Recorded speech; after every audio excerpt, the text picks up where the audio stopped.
નમસ્કાર દર્શક મિત્રો, તમે જોઈ શકો છો કે બંગાળની ખાડીને અરબ સાગરના દરિયામાં તોફાની પવનોની તીવ્રતાની સાથે નવી લો પ્રેશર સિસ્ટમ અને હાઈ પ્રેશર સિસ્ટમનું ફરી એકવાર દબાણ વધતું જોવા મળી રહ્યું છે। સિસ્ટમના દબાણ વધવાને લઈને અત્યારે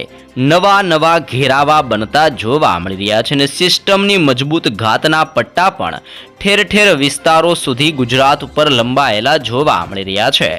ગુજરાતના હવામાનની અંદર પણ મોટા પલટાવ આવતા જોવા મળી રહ્યા છે અને હવામાન નિષ્ણાંતો દ્વારા ગુજરાતમાં તોફાની પવનો, વીજળીના ચમકારા અને ગાજવીજ સાથે હળવાથી લઈને માવઠા સ્વરૂપીય વરસાદી માહોલ લઈને નવી આગાહી કરવામાં આવી રહી છે, જેનું મુખ્ય કારણ પણ તમે જોઈ શકો છો। અત્યારે દરિયાના ઊંડાણવાળા ભાગોમાં વાવાઝોડાવાળી એક નવી અને ઘાતક સિસ્ટમ્સ અત્યારે સક્રિય બનતી જોવા મળી રહી છે અને આ મજબૂત સિસ્ટમની ઘાત હવે લો પ્રેશરના એરિયામાંથી ડીપ ડિપ્રેશન અને ડીપ ડિપ્રેશનમાંથી ધીમે ધીમે ચક્રવાતની અંદર પરિવર્તિત થતી આ નવી સિસ્ટમો જોવા મળી રહી છે।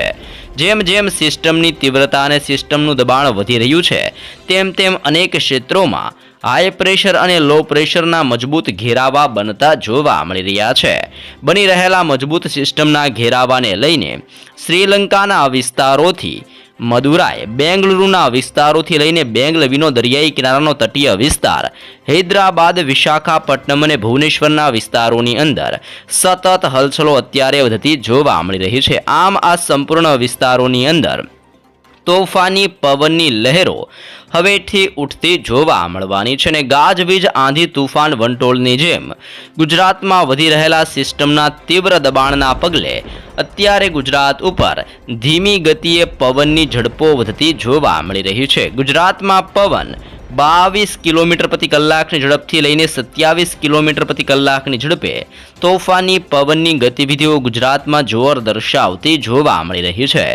સાથે ઈરાનનો વિસ્તાર, ઓમાનનો વિસ્તાર, અફઘાનિસ્તાન, પાકિસ્તાન, ઉત્તરીય ભારતના વિસ્તારોને અરબ સાગરના દરિયામાંથી બદલાઈ રહેલી સિસ્ટમની ગતિવિધિઓ અને તોફાની પવનોની તીવ્રતાને લઈને ગુજરાતમાં આવનાર 3 દિવસની અંદર ભેજના પ્રમાણની અંદર પણ સતત વધઘટ થવાની નવી આગાહી કરવામાં આવી રહી છે। આમ ગુજરાતના સંપૂર્ણ હવામાનની અંદર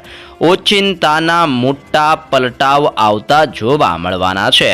ગુજરાત ઉપર સિસ્ટમનું ભયંકર જોર અને તીવ્ર અસરો આગામી કલાકોમાં વધતી જોવા મળવાની છે। વધી રહેલા સિસ્ટમના દબાણને લઈને સતત કંઈક નવા જૂની થવાને લઈને મોટી આગાહી ગુજરાત માટે દર્શાવવામાં આવી રહી છે। સાથે જ હાઈ પ્રેશર સિસ્ટમનો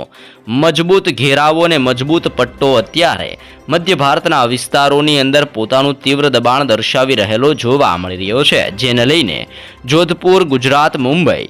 ગ્વાલિયર, અલ્હાબાદ, ધાનબડ, ભુવનેશ્વર, વિશાખાપટ્ટનમ, હૈદરાબાદ, નાગપુરના વિસ્તારોની અંદર પણ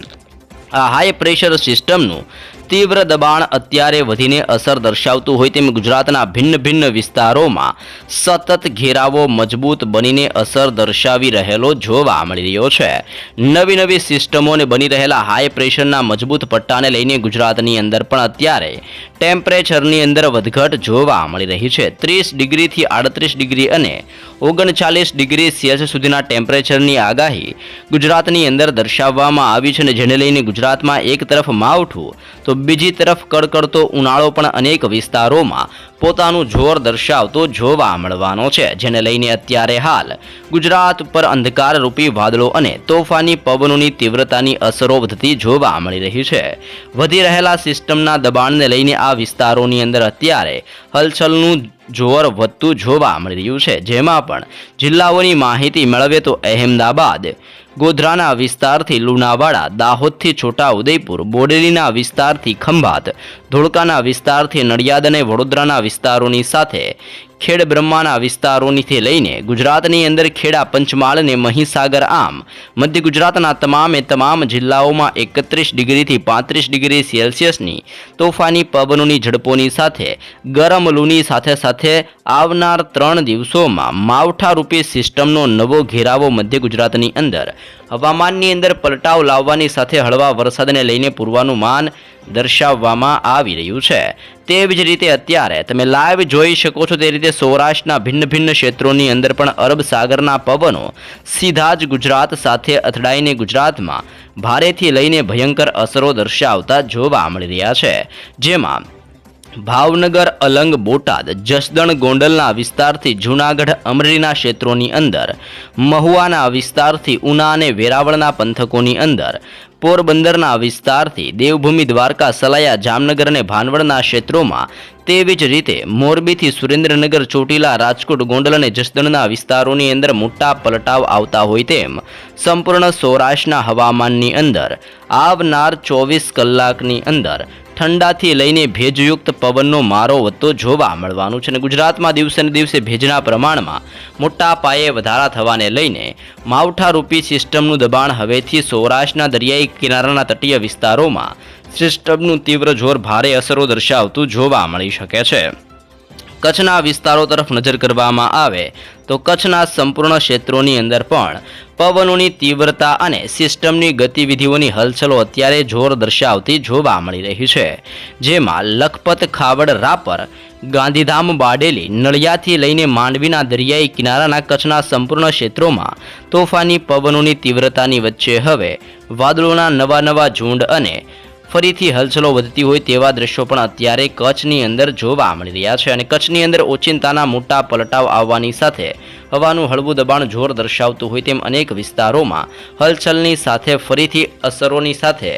હવે પવનોની તીવ્રતા પણ અત્યારે ગુજરાતમાં લાવી રહેલું જોવા મળી રહ્યું છે। સાથે સાથે ઉત્તરીય ગુજરાતના વિસ્તારની અંદર બનાસકાંઠા, સાબરકાંઠા, અરવલ્લી, પાટણ, મહેસાણા અને ગાંધીનગરના વિસ્તારોની અંદર પણ સિસ્ટમની તીવ્ર અસરોને સિસ્ટમનું સતત દબાણ સક્રિય બનીને અસર દર્શાવતું હોય તેમ ઉત્તરીય ગુજરાતના સંપૂર્ણ વિસ્તારોની અંદર હલચલ વધવાની સાથે ભારે દબાણ સક્રિય થવાને લઈને કમોસમી વરસાદનું ઘેરાવો અત્યારે બનાવી રહેલું જોવા મળી રહ્યું છે।